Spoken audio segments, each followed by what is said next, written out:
Alger Chaîne 3, le journal. Bonjour Walid Salman. Bonjour Soraya, mesdames, messieurs, bonjour. Au sommaire de la matinale de ce jeudi 2 janvier, préservation du pouvoir d'achat, puis à l'investissement, simplification et numérisation des procédures fiscales, entre autres mesures contenues dans la loi de finances 2025, entrée en vigueur hier. Elle vise à booster l'économie nationale et renforcer le caractère social de l'État. L'Algérie assure depuis hier la présidence tournante du Conseil de sécurité pour le mois de janvier. Priorité de son action diplomatique, la défense de la cause palestinienne ainsi que des questions arabes et africaines. Une nouvelle année qui commence et le calvaire des Palestiniens qui continue. Le jusqu'au-boutisme sioniste est maintenu. 15 mois déjà d'entreprise génocidaire. Le cortège des martyrs palestiniens s'allonge de jour en jour. L'actualité internationale marquée également par ces livraisons de gaz russe à l'Europe via l'Ukraine qui ont définitivement cessé hier après l'expiration d'un contrat signé entre les deux parties fin 2019 en maintenu malgré la crise en Ukraine. Chez nous, le tueur silencieux qui continue de faire des victimes. Nouveau drame à Oum-le-Boigny. 3 personnes trouvent la mort asphyxiée par le monoxyde de carbone. La Sonelgaz compte atteindre les 22 millions de détecteurs placés d'ici la fin de l'année. Et puis en sport, le Paradou AC qui s'impose devant l'US Biskra sur le score de 2-1 en match de mise à jour du championnat. Avec cette 4e victoire consécutive, il occupe la 2e place au classement général. Mesdames, Messieurs, bonjour. Retour ce matin sur les dispositifs de la loi de finances entrée en vigueur hier. Préservation du pouvoir d'achat, appui à l'investissement, simplification et numérisation des procédures fiscales, entre autres mesures visant à booster l'économie nationale et renforcer le caractère social de l'État contenu dans la loi de finances 2025. Les détails avec Rim Boradoma. Consolider les investissements, réduire le taux de chômage et améliorer davantage les indicateurs macroéconomiques. Le budget pour 2025 prévoit des sommes importantes, plus de 1400 milliards de dinars pour le développement local et plus de 36 000 milliards de dinars destinés aux nouveaux projets. L'Aziz Fayed, ministre des Finances. En termes d'avenir, envoyer des messages forts quant à des investissements qui seront faits à la réunion des conditions favorables d'investissement, ce qui va permettre justement la création de la richesse et la création des emplois sur lesquels, effectivement, M. le Président de la République a mis l'accent. D'abord, créer 2 millions d'emplois, arriver à un PIB de 400 milliards de dollars et bien sûr investir dans les grands projets qui sont déjà engagés. Préserver les acquis sociaux et améliorer le pouvoir d'achat du citoyen pour faire face à l'augmentation des prix des produits de large consommation, des exonérations de la TVA sont prévues. Amel Abdelatif, directrice générale des impôts. L'exonération de TVA et l'application du taux réduit des droits de douane concernant l'importation des viandes de blanche congelées, la reconduction de l'exonération temporaire en matière de TVA pour certains produits de large consommation. On peut citer tout ce qui est légumes secs destinés à la consommation humaine. Nous avons la vente des fruits et légumes, les œufs de consommation, poulet de chair et de dinde, tout ce qui est produit localement. L'exonération de la TVA et la TIC et l'application du taux réduit des droits de douane sur les opérations d'importation de café. En ce qui concerne le développement économique du pays, l'État mise sur un plan d'investissement ambitieux avec un budget de plus de 5 900 milliards de dinars destiné à soutenir des projets dans 11 secteurs clés. Un début d'année marqué également par l'Algérie qui assure depuis hier la présidence tournante du Conseil de sécurité pour le mois de janvier. Elle coïncide avec le début de sa 2e année en tant que membre non permanent du Conseil de sécurité, la défense de la cause palestinienne ainsi que des questions arabes et africaines en tête des priorités de son action diplomatique. Une opportunité pour l'Algérie de se positionner au premier plan de la diplomatie internationale. Le pays succède aux États-Unis à la tête de cet organe clé des Nations Unies. L'Algérie compte mettre à profit cette présidence pour faire entendre la voix des nations arabes et africaines. Parmi les priorités, la question palestinienne. Elle sera au centre des débats avec d'abord une discussion ministérielle ouverte prévue sur le Moyen-Orient en présence du secrétaire général de l'ONU Antonio Guterres. Il sera également question de relancer la demande pour que la Palestine obtienne le statut de membre à part entière des Nations Unies. Autre dossier important, la lutte contre le terrorisme en Afrique. L'Algérie prévoit une réunion de haut niveau pour aborder l'expansion de ce fléau sur le continent avec l'objectif de renforcer la coopération internationale. Avec cette présidence, l'Algérie entend porter les causes justes et promouvoir la paix, une tâche ambitieuse, cruciale dans un contexte mondial marqué par des crises multiples.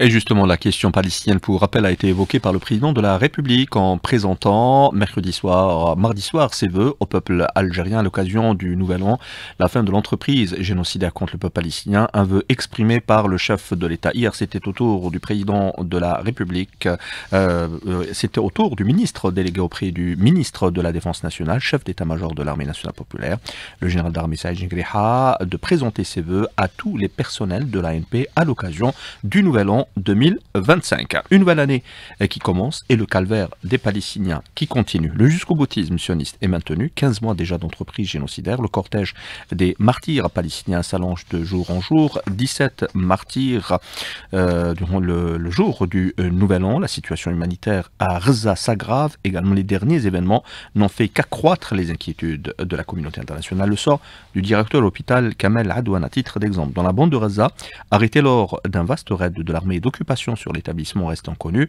ce qui inquiète fortement les observateurs qui dénoncent les arrestations arbitraires des figures de la résistance particulièrement.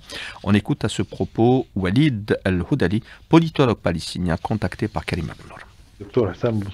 Le sort du docteur Abou Safiya arrêté par les soldats sionistes est inconnu. Les prisonniers de Gaza sont torturés doublement comparés aux Palestiniens de la Cisjordanie. Quelques informations obtenues parlent de détenus qui ont été amputés des pieds et des mains à cause des menottes. Les sionistes les obligent à rester sans vêtements, attachés assis au lit. D'ailleurs, le docteur El-Bourch, responsable de l'hôpital Shifa de Gaza, a été tué après avoir subi d'horribles tortures dans la prison de Sidi Toman, consacré aux Gazaouis et qui est considéré comme un enfer. Il y a des doutes que le docteur Abou Safiya est là-bas et il y a des appels des institutions internationales pour le libérer. J'ai des livres sur ma propre expérience auparavant dans les geôles sionistes, mais on ne peut absolument pas comparer avec ce qui se passe maintenant. Et le ministre sioniste de la Défense qui a menacé hier d'intensifier les frappes sur la bande de Gaza. L'actualité internationale marquée également par ces livraisons de gaz russe à l'Europe via l'Ukraine qui ont définitivement cessé hier après l'expiration d'un contrat signé entre les deux parties fin 2019 et maintenu malgré la crise en Ukraine. Aux États-Unis, en Louisiane, alors que la Nouvelle-Orléans fêtait le passage à la nouvelle année, un homme a foncé dans la foule au volant de son véhicule, faisant au moins 15 morts et 35 blessés, un bilan qui reste provisoire. Le meurtrier est décédé après un échange de tirs avec les forces de l'ordre. Le suspect a été identifié comme étant Shamsuddin Jabbar, un citoyen américain de 42 ans, originaire du Texas. Retour chez nous avec ce tueur silencieux qui ne cesse de faire des victimes. 3 personnes ont été asphyxiées, ont trouvé la mort, asphyxiées par des émanations de gaz dans la commune de Dala'a, dans la wilaya de El-Bouaghi. La prudence est donc de mise lorsqu'on utilise les produits au gaz, notamment les chauffages. Plus de 11 millions de détecteurs de monoxyde de carbone ont été installés pour rappel dans les foyers et les divers établissements à travers le pays pour atteindre les 22 millions d'ici la fin de l'année 2025. Le porte-parole de la direction générale de Sonelgaz, Khalil Hadna, contacté par Meises Mail. On a réussi à venir à terme à la pose de 6 600 000 détecteurs de monoxyde de carbone à fin 2024. Rappelons que cette opération qui consiste à poser ces détecteurs au niveau des wilayas du Haut-Plateau a démarré février 2024. Pour la poursuite de la même action et pour toutes les wilayas du pays, on frôle actuellement les 11 millions de détecteurs posés au niveau national pour atteindre les 22 millions prévus et qui seront posés d'ici à fin 2025, Inch'Allah. En cette période de froid glacial, les butanes de gaz sont très utilisées. Leila Benbouzi, directrice de la branche GPL à Naftal, rassure quant à l'approvisionnement en gaz butane, en particulier dans les zones reculées. Les APC ont été mises à contribution pour un approvisionnement en continu des foyers et des établissements, notamment scolaires. Elle a été contactée par Meises Mail toujours.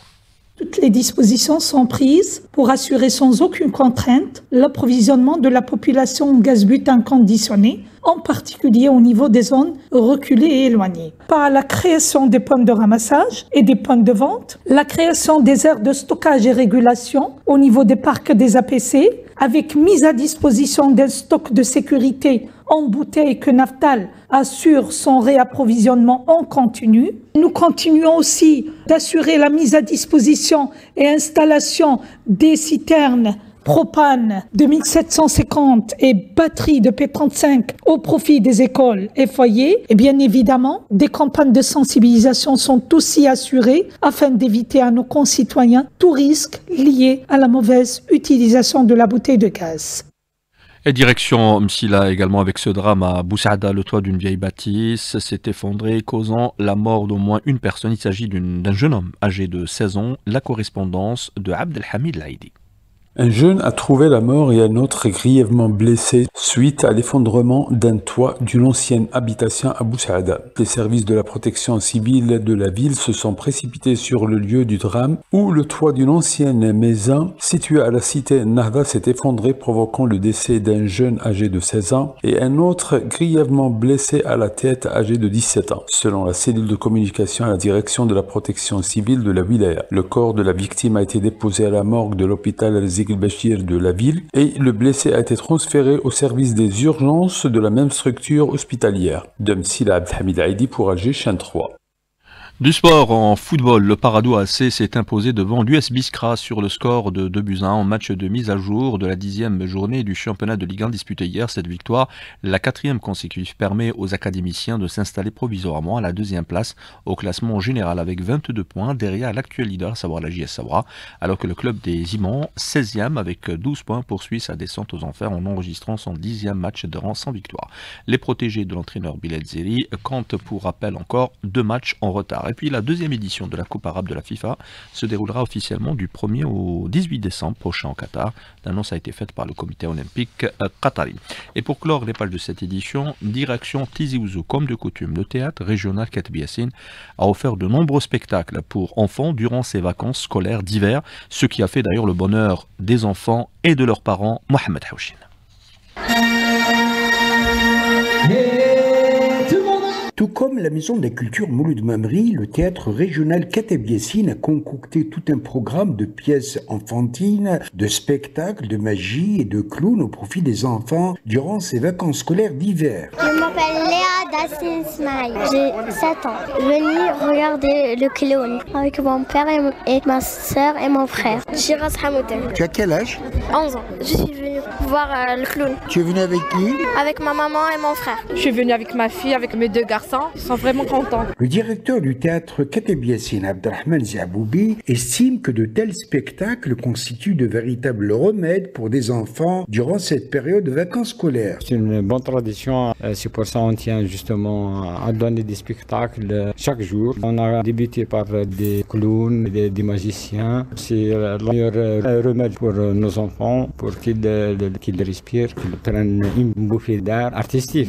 Il est à noter que ces spectacles ne prendront fin que ce vendredi 3 janvier au théâtre Kateb Yassine. Tizi Ouzou, Mohamed Haouchin pour Alger chaîne 3. Et c'est la fin de cette édition réalisée par Sidali Djilali. Dans quelques instants, les couleurs du ciel avec Soraya. Très bonne écoute.